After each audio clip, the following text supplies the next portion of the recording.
Hello cuties, कसे आहात? तर आज आपल्याला ही एम्प्टी काचेची बॉटल पेंट करायची आहे। त्यासाठी माझ्याकडे ही 4 इमेज रेफरन्सेस आहे, तर त्यातली मी एक सिलेक्ट केली आहे। चला तर मग आपण सुरुवात करूया पेंट करायला। खूप दिवसांनी आमच्या घरामध्ये ही केचपची बॉटल पडलेली होती, तिला मी स्वच्छ पण करून ठेवलं होतं पेंट करण्यासाठी, पण मला टाईमच भेटत नव्हता आणि फायनली आज मला टाईम भेटला, तर म्हटलं चला तुमच्यासोबत पण व्हिडिओ शेअर करावा।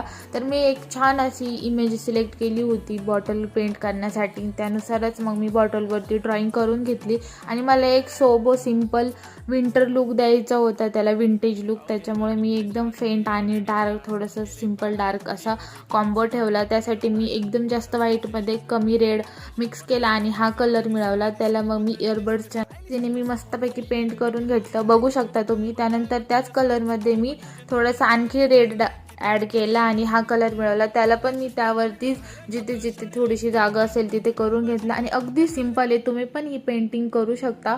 व्हिडिओमध्ये बघू शकता मी किती सिंपल आणि इझी वेने करत आहे। फक्त आपल्याला कलर सुकेपर्यंत थोडासा वेट करावा लागतो, बाकी ही एकदम अगदी 15-20 मिनिटांमध्ये बनणारी बॉटल आहे आणि बनल्यानंतर पण एकदम सुंदर दिसते। तर बघू शकता आपली बॉटल तयार आहे। व्हिडिओ कसा वाटला कमेंटमध्ये नक्की सांगा। बाय।